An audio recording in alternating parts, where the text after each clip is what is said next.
اپنے اندر نہ تھوڑی سی، آپ 24 گھنٹے دنیا کمائیں، کوئی منع نہیں کرتا، مال کمائیں، جائیدادیں بنائیں، حلال کمائیں، جتنا مرضی کمائیں، لیکن نہ کچھ تھوڑا سا اپنے آپ کو دین کے لیے، صرف مالی طور پر نہیں۔ ہمارے ہاں ایک بہت بڑا مسئلہ یہ بن گیا کہ صرف مالی طور پر ہم سمجھتے ہیں دین کی مدد کر دیں۔ اگر آپ اپنے پتر کو نمازی بنا چکے ہیں تو ایک کام آپ نے دین کی خدمت کا کر لیا۔ اگر آپ کی بیٹی پردے کی عادی ہو گئی ہے تو آپ نے دین کی خدمت میں ایک حصہ ڈال لیا ہے۔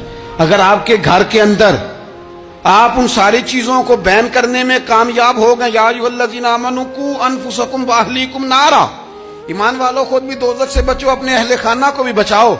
اگر فحاشی اور ریانی کا رستہ آپ نے اپنے دروازے کے باہر روک دیا ہے تو آپ نے دین کی خدمت کر لی ہے۔ اگر آپ اپنے دوستوں کو نمازی بنانے میں کامیاب ہو گئے، اگر آپ چند لوگوں کو قرآن پڑھانے میں کامیاب ہوئے ہیں تو پھر کچھ نہ کچھ حصہ آپ نے دین میں شامل کیا ہے۔ کرنے کا کام یہ ہے کہ اپنا اپنا حصہ اپنی اپنی خیر دین میں ملائیں، جدوجہد کریں، کوشش کریں۔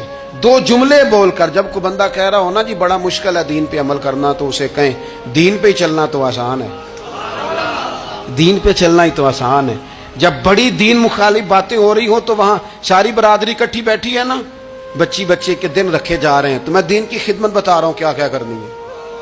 بیٹی بیٹے کے دن طے ہو رہے ہیں تو کوئی کہتا ہے کہ ماموں کو منا لو ناراض ہے، چچا کو منا لو ناراض ہے۔ یہ میں اپنا درد دل آپ کے سامنے رکھ رہا ہوں۔ دین کی خدمت یہ ہے کہ ایک بندہ بیچ میں سے بولے، وہ کہے او شادی میں کوئی غیر شرعی کام نہ کرنا، سب کو منا رہے ہو تو کہیں رب رسول کو ناراض نہ کر لینا۔ یہ تیری دین کے لیے خدمت ہو جائے گی، یہ تیری دین کے لیے خدمت ہو جائے گی۔